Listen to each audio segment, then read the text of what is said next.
Good afternoon. My name is Kathy Burek. I use she, her pronouns. I am a member of Merging Waters Unitarian Universalist congregation. We are a community that draws on the shared values of mindful interdependence, authentic curiosity, and courageous love.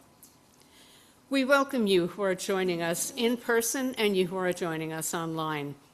It is so good to be together in all of the ways that we can. If you are with us in person, where we share space at the United Church of Christ, New Brighton, we are so glad that you're here. We ask that everyone wears a name tag in an effort to practice radical hospitality and to build community. Some are available on the welcome table out in the entry area. And I have a few announcements. We encourage everyone to take care of your body's needs during the service and engage in ways that help you feel connected, including crafting, doodling, fidgeting, stretching, etc. The fireside space in the back has lots of room for moving around during the service. We want children especially to feel free to engage in activities in the back or to be with their adults or to move between the two. If you have a pastoral care need this week, Reverend Krista is on spring vacation, and so please reach out to the office. We do have backup pastoral care. We are excited to announce that we have a new child care provider. Yes, been a while coming. Michaela Young will be starting next Sunday, April 5th. Now that we have a child care provider, we also need folks willing to serve as a second adult volunteer and or help with providing religious education in case we have older children in attendance. We do have an easy-to-use curriculum provided through our Soul Matters program. Please reach out to Reverend Krista ASAP if you would be willing to help out during these early stages of restarting our children's religious education program. This afternoon at 2:30, we can sing for justice. The Fridley Resistance Singing Group will hold a rehearsal this afternoon at 2:30. It's a startup group, and they've invited folks from Merging Waters to join them. And please see Katie Johnson, who's sitting in the back, if you're interested. Last month, we collected $945 for the Immigrant Defense Network. Thank you for your generosity. Yesterday, members of this congregation, members and friends, Anna, Brian, Carl, Deb, Ed, Jan, Kathy, Kelly, Marie, and Sam helped organize boxes for SECA. Thank you for supporting our long-term partner organization. Merging Waters was also represented at yesterday's No Kings events throughout the Twin Cities. Please raise your hand if you were part of one of these events supporting our democracy. Thank you very much. The Merging Waters Book Group meets next Saturday morning at 9:30. This group is open to all who identify as female, and they're reading The Beekeeper's Apprentice. And save these important dates. You've seen them on the slides. The service auction is set for April 11th at 5:30. This is a fun event with lots of great stuff to bid on. It's also our biggest fundraiser, so please come. Delphi, our jazzy in-house combo, will have their concert at 7 on Saturday, April 18th here at UCCNB. And April 28th is a concert at Pilgrim House. So lots of opportunities to do music and have fun. I have an announcement.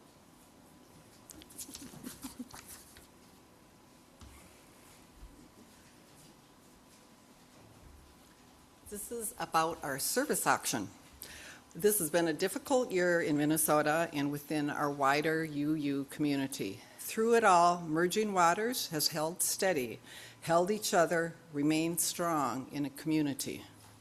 On Saturday, April 11th, as Kathy just said, at 5:30, we gather not just to raise funds for our congregation, but to reconnect, share joy, and nourish one another, body, soul, and spirit. This year's event features a fantastic meal catered by Santi Muniandi Dish, an award-winning chef featured on Netflix and PBS, an experience in itself. This evening offers something for everyone. Everyone is invited, whether you've been here once or you've been here 50 years. A silent auction is one thing with items donated by community members, poster signups for shared experiences like a pool party, boat ride, snacks in your garden, and our signature live service auction, where the fun really begins, with the comedic energy of Bruce Van Bronckhorst and Kevin Sitter as auctioneers. Woohoo! You have the chance to bid on services like dinners, rides to the airport, garden assistance, and much, much more. Please do plan to attend. Thank you.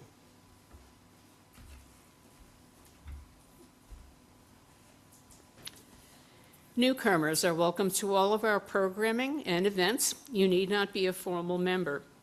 And if you are new to Merging Waters, please consider signing up to receive our weekly e-news, which gives details and links for our events. To sign up, you can include your email address on the sign-in sheet at the welcome table and check the box that gives us permission to add you to the mailing list. If you are online, there is a connection card available on our webpage.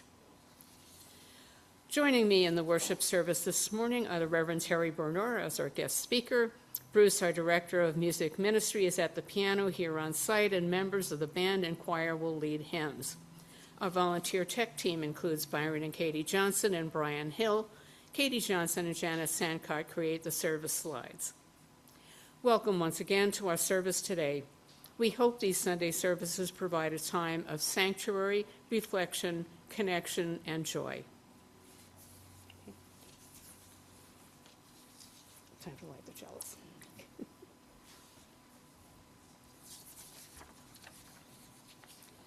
Our chalice lighting today is adapted from Lisa Garcia Sampson, and we encourage those of you online to light your chalice at home.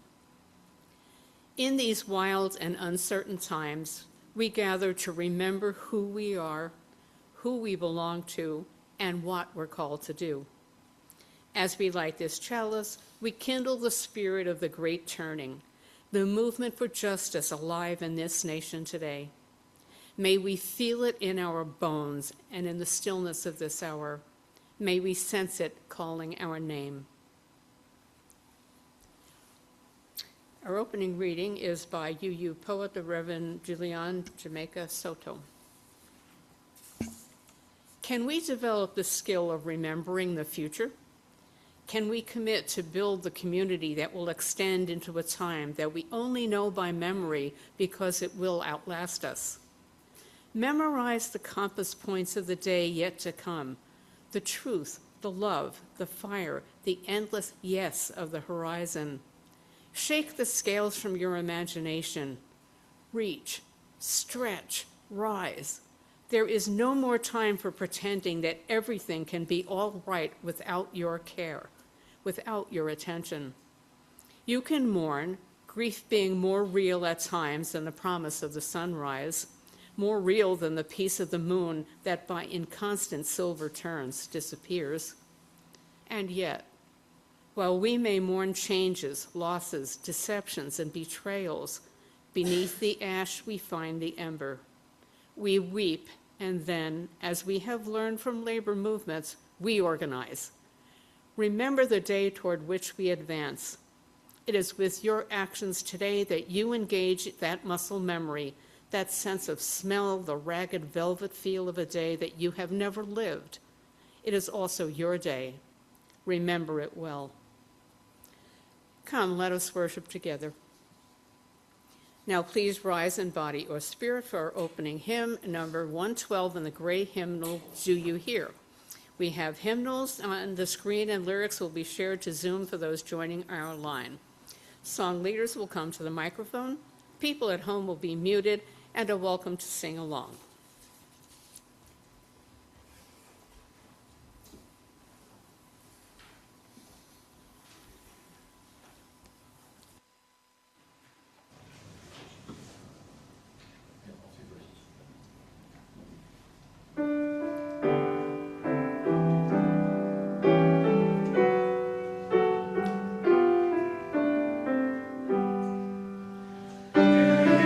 Hear, O my friend.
All month long, we've been exploring the power of paying attention.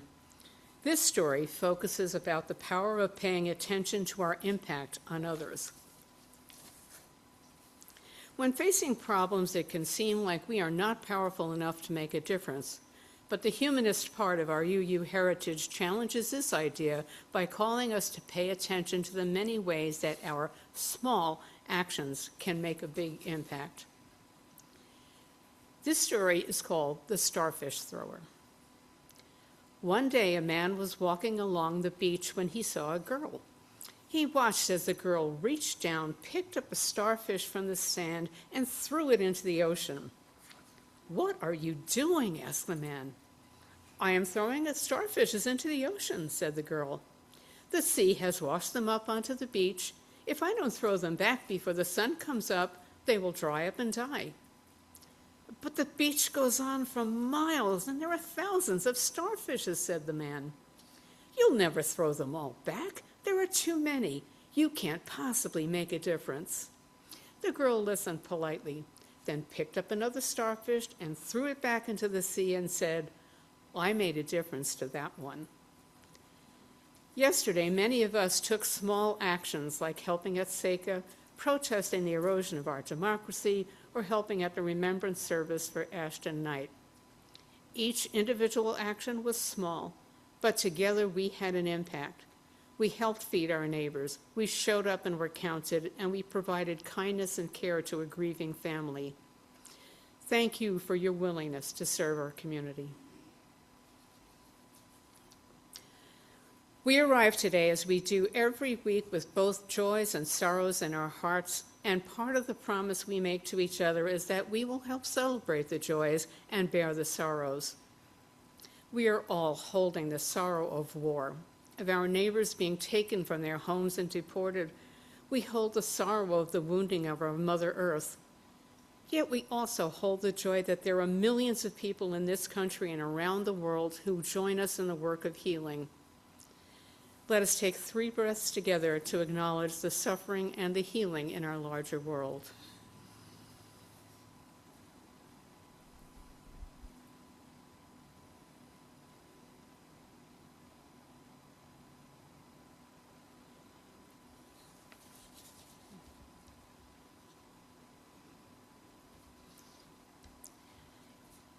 This Monday is Trans Day of Remembrance, and Reverend Terry has a meditation for us.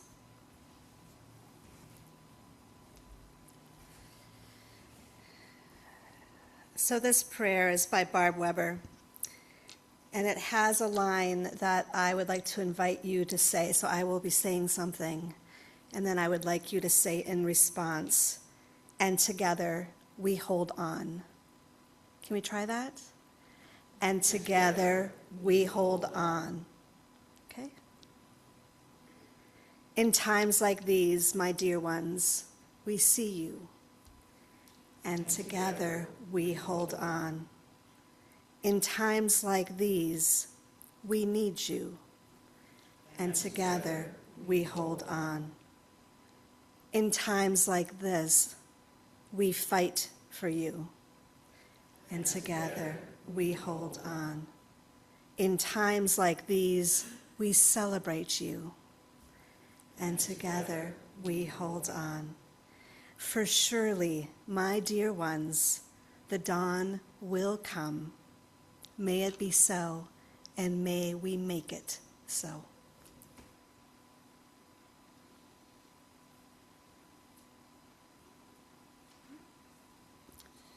You are invited to remain seated as we sing "There Is a Love." The lyrics will be on the screen.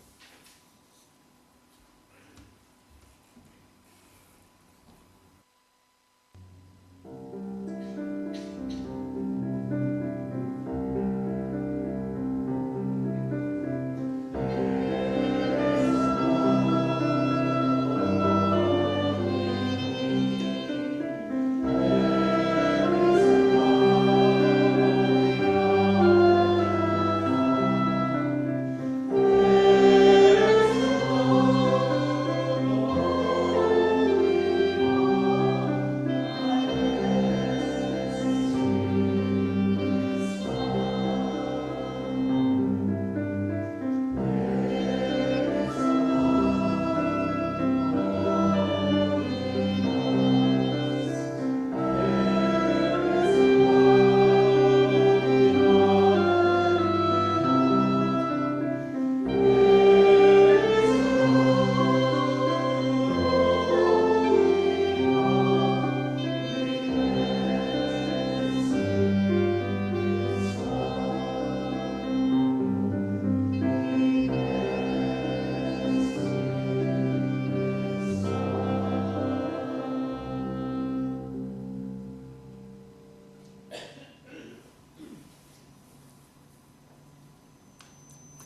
Our speaker today is the Reverend Terry Bernor, she, her.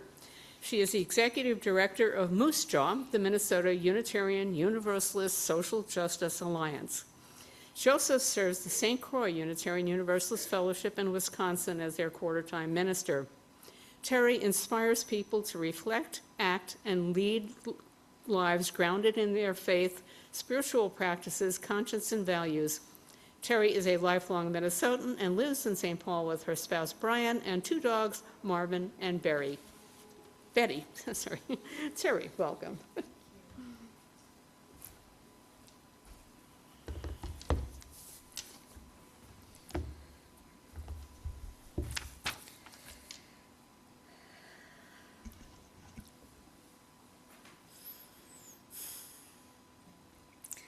Yesterday was a big day, wasn't it? Our third No Kings, 150,000 people gathered at the Minnesota State Capitol, depending on who you count. Thousands more in the Twin Cities gathered on bridges and overpasses and in neighborhoods. So fabulous to hear about Columbia Heights.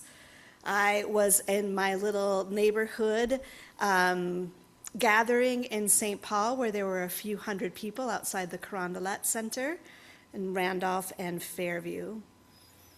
And whether you drove out, or whether you were out with the masses, whether you drove or rode or biked by and honked and cheered, whether you listened to the live streams, caught news broadcasts, followed accounts on social media, heard stories from family or friends, hearing stories right here. The mass mobilization of No Kings yesterday included all of us. We were all part of it. It happened right here. The location of this nation's flagship rally was right here. Joined by 3,300 events worldwide, estimates of 8 million people participating. This is this is one shape of justice, a fabulous, energizing, dynamic, motivating, livening shape of justice, feeling that energy of being together. For some, the No Kings protests and marches in general are an entry point. Whether we participated or not, it's still visceral being part of this type of day because the flagship was powerfully here in this place of Operation Metro Surge, here in this place where our neighbors have been taken, where families and communities separated, where a surveillance state has intensified and continues to be here, where suffering and harm continues to be here. People are paying attention to what is happening here, and we cannot let up paying attention and acting and resisting. This afternoon, another group will descend on the Capitol grounds, not nearly as large, but still significant, one of a number of such gatherings taking place on this particular day in states all throughout the country. Thousands of Christians will gather in St. Paul for the Palm Sunday Faith Action organized by Isaiah. They'll be celebrating the call of Jesus to love our neighbors, heal the sick, feed the hungry, and welcome the stranger. Today is Palm Sunday in the Lenten season. I grew up Lutheran and went to a small country church about a mile from my house. Augustana Lutheran Church was a big part of my life. I attended Sunday school, was confirmed, sang in the choir, even had aspirations to be a church organist at one point.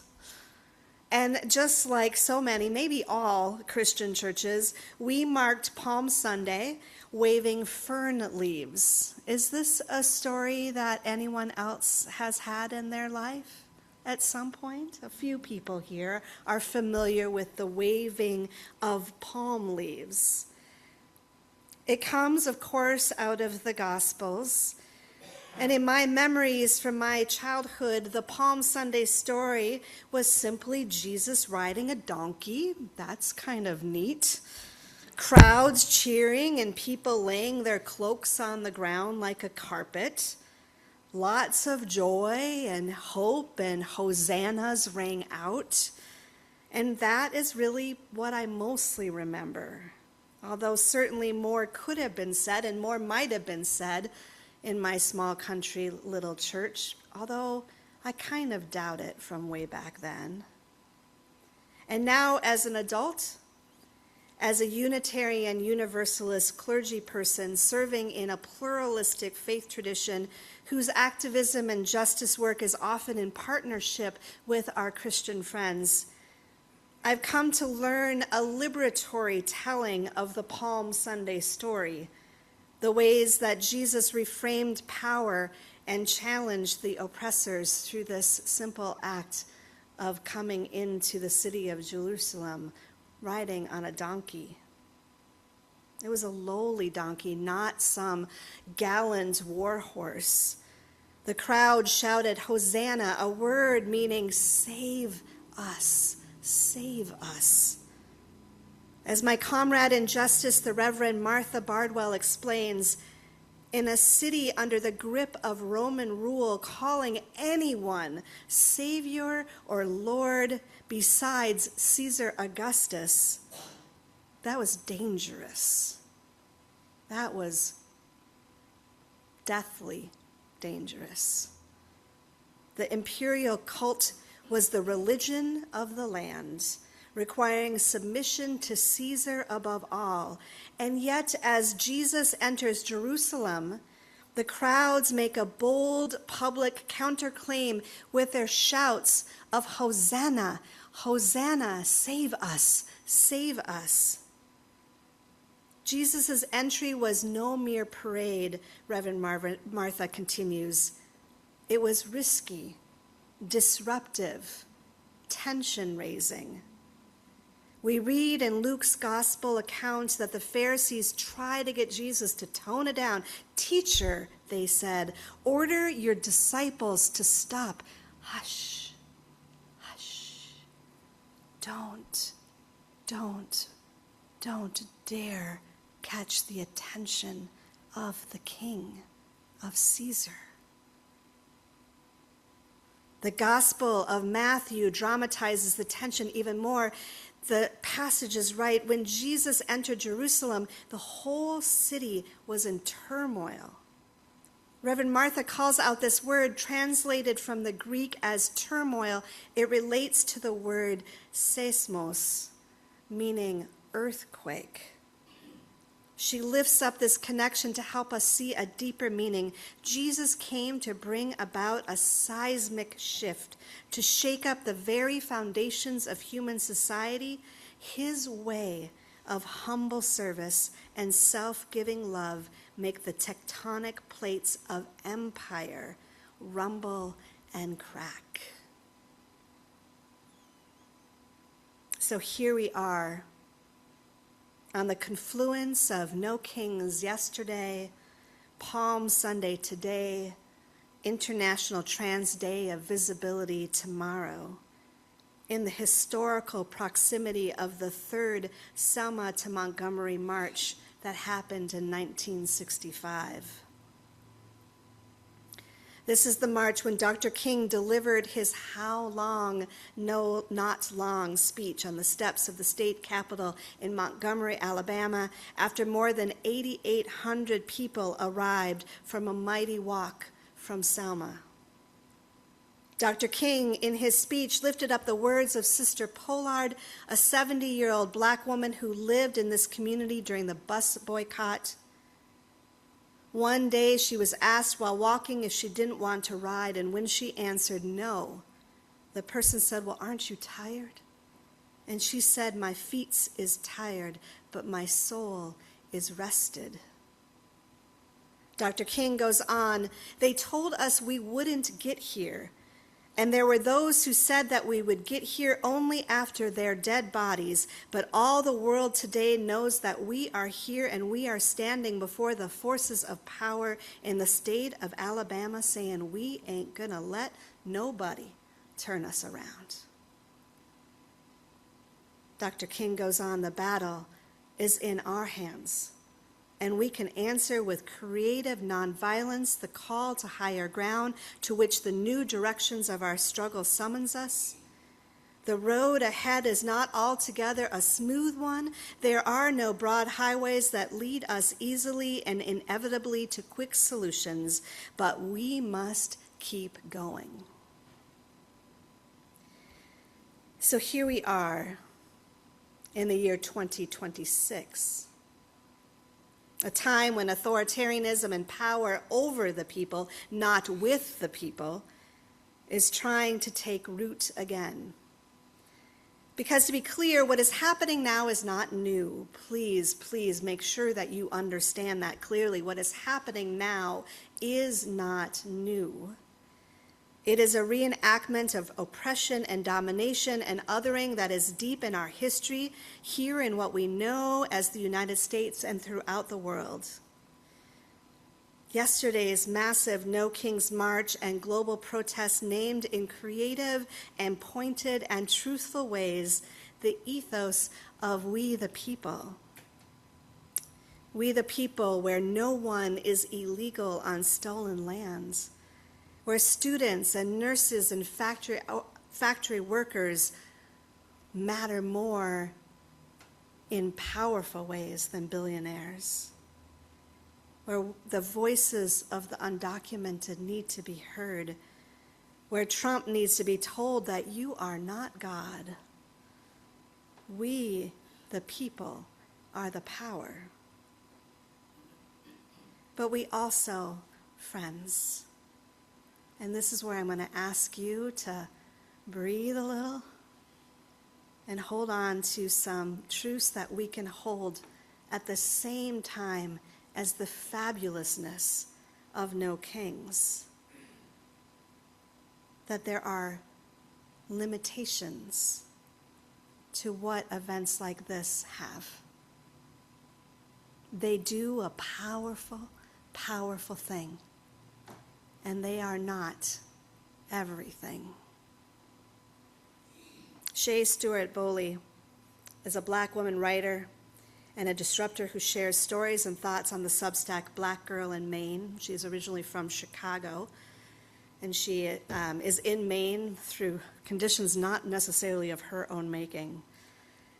And a post by her on her Substack page is making its way, at least in my circles, on social media, on Facebook, and it's causing a bit of a rumble, especially among white folks.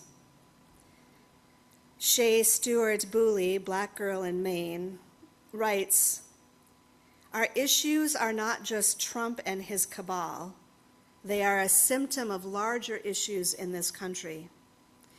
A single unhinged human couldn't do what he has done in just over a year if the systems wasn't working exactly as it was designed to do, which is why the resistance efforts of the moment aren't enough. Her primary concern is that too many white people are treating their activism, and in some cases very newfound activism, as something they can just fit into their lives as time allows. That as long as our actions and events involve little in the ways of personal risk and or true disruption to the current systems, there's little chance of changing the course that the regime has set us upon." Just take that in for a minute. If you're feeling defensiveness rise up and feeling maybe a little sad that the joy of yesterday is kind of getting knocked down a peg, I see you. We are here together, and we can hold both of these things. We can. We can. This doesn't take away the fantastic and tremendous day that No Kings was yesterday. And our Black and brown and indigenous friends, people of color, are calling on white people to do more, to discomfort the comfortable, to recognize that when we are facing authoritarianism, when we are facing a king who is trying to do the type of harm that he is trying to do, that it will require more than showing up at a fantastic, energizing, amazing No Kings gathering. It is both. It is more. And this is something that we have to name and recognize and wrestle with and try really, really, really hard not to get defensive as white people and to listen to Black women, to brown men, to indigenous leaders, to listen to trans people, to listen to those that say it's going to take more.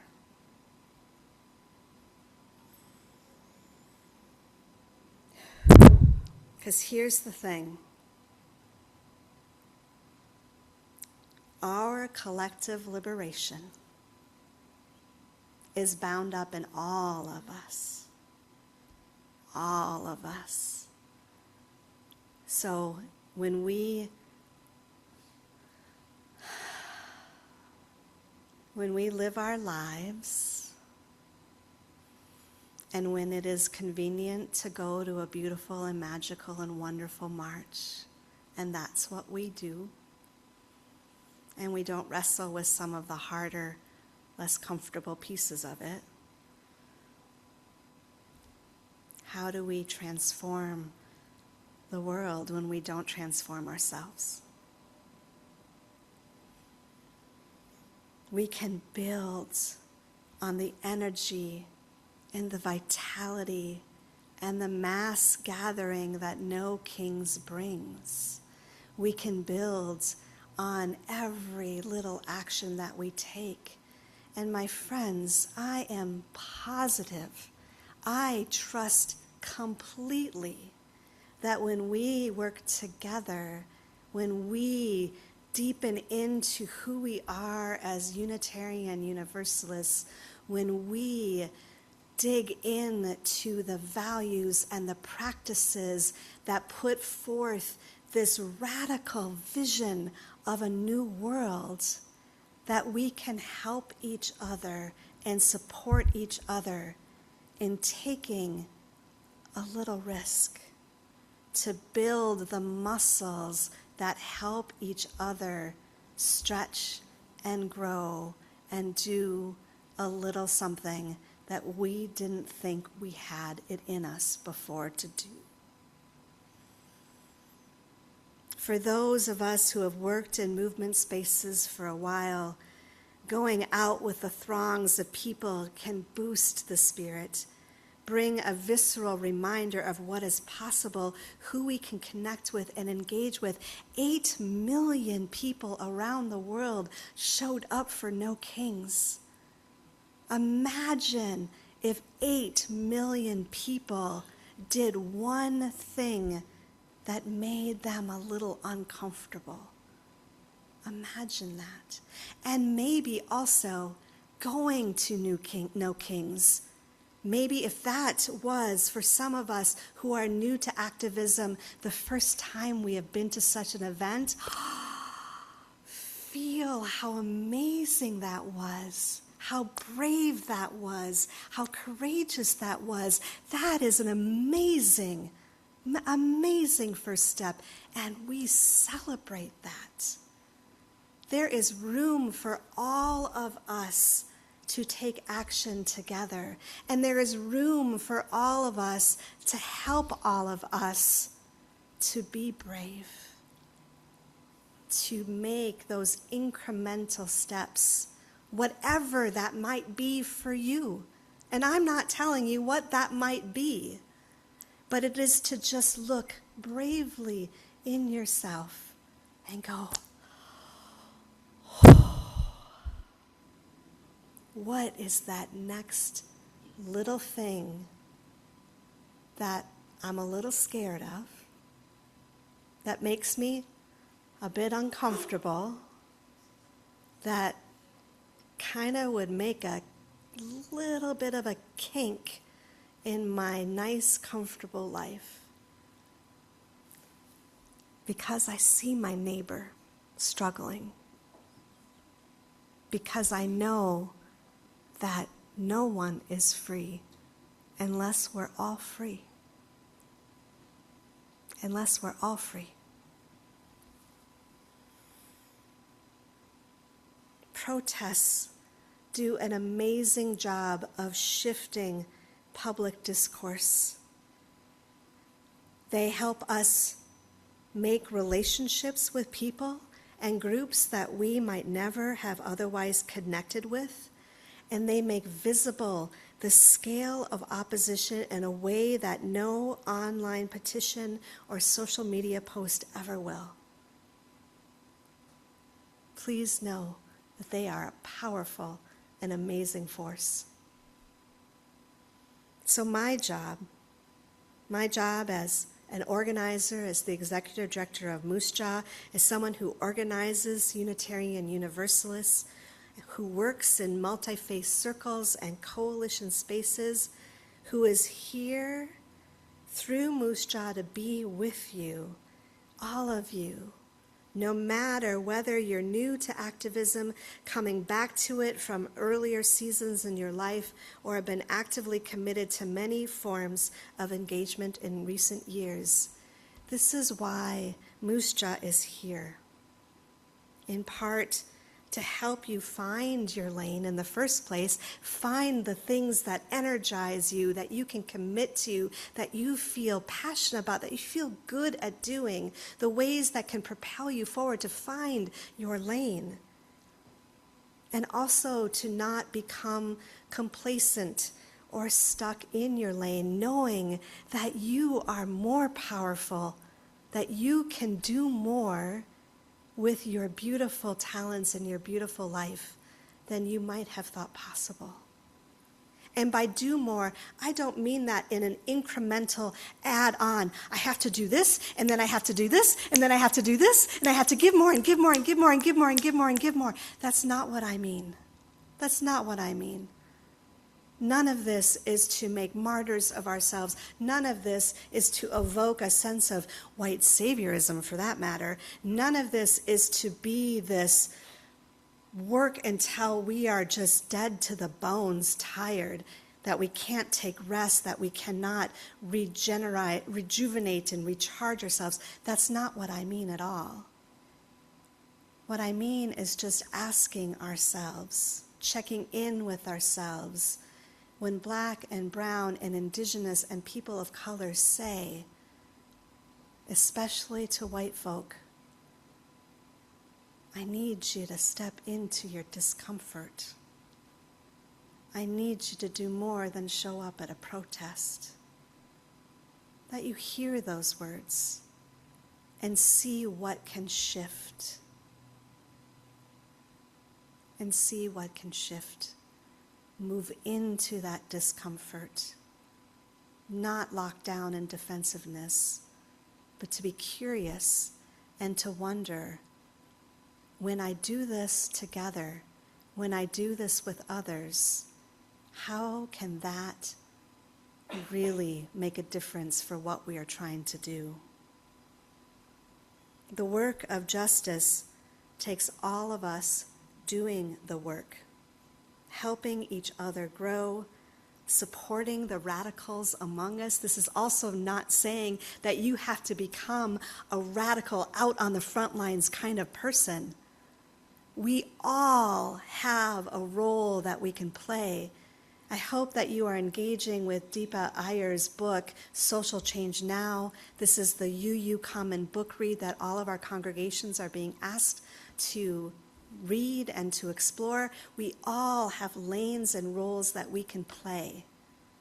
So how can we use the role that we have in powerful ways to support all of the roles that are out there that need to be played?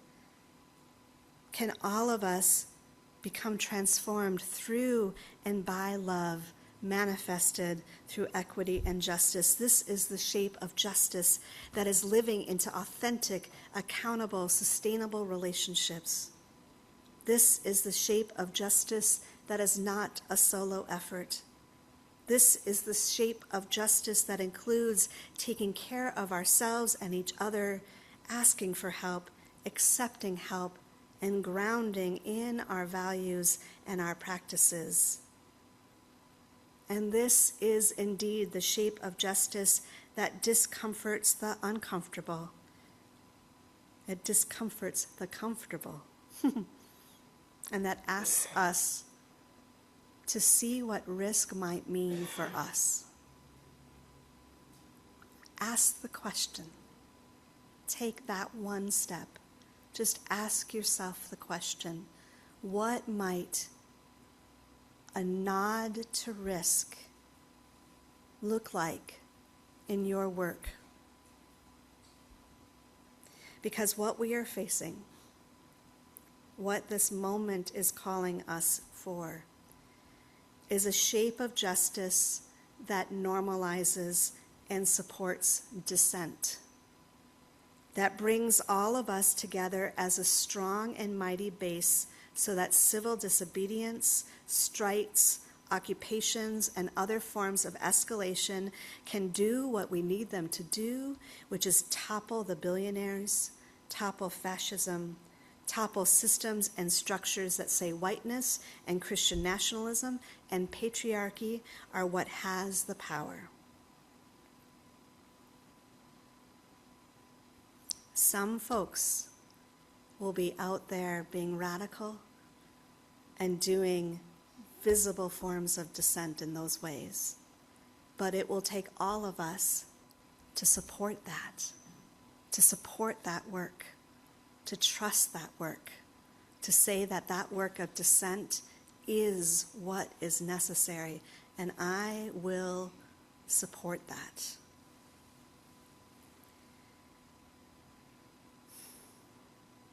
Every day in my home office, I see this framed poster. It's scratchboard artwork by the poet and artist and writer Ricardo Levins Morales, an amazing organizer that lives here in Minneapolis. This artwork has bright yellow and orange plumes of fire that are scratched out in dramatic curves against the black backgrounds. Pale violet currents of air or clouds swirl finely on the edges, emanating outwards.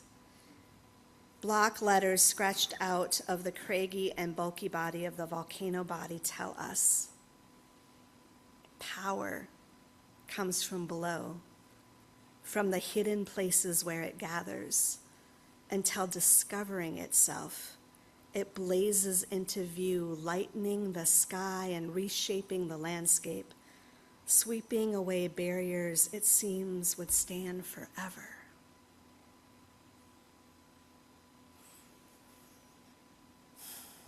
Friends, my invitation and my hope is that all of us together can just be curious about where that power is below, where we can tap into what could blaze into view, that when all of us together are doing that work, it can sweep away barriers that seems would stand forever.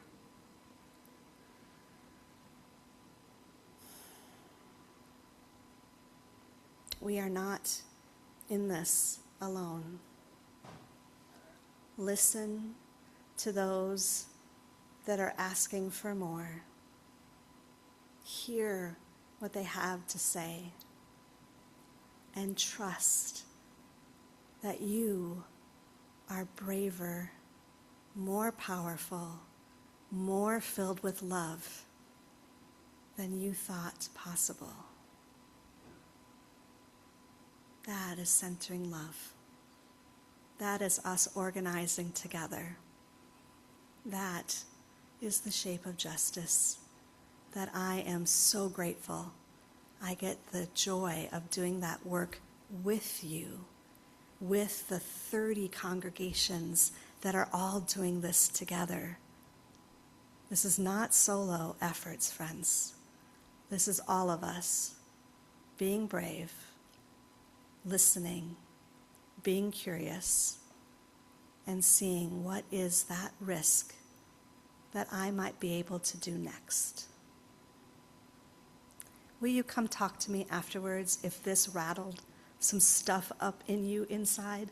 And for those of you online, I hope you'll reach out to me by email or call me or whatever.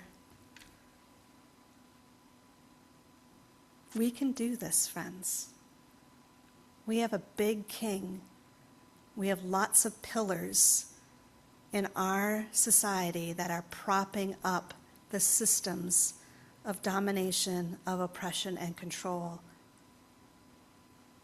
But we are stronger. Pew, pew, pew, pew. We can just plop down those pillars. We really can. It's going to take a lot of work. It's going to take a lot of bravery. It's going to take a whole lot of dissent, a whole lot of non-cooperation. But we can do it. Okay? Come talk to me afterwards. Let's sing. We're going to build a new way, aren't we? Number 1017. Let's sing and see what kind of new way we might build together, all right, friends? Okay, 1017 in your teal hymnal, your teal book, the soft-sided one.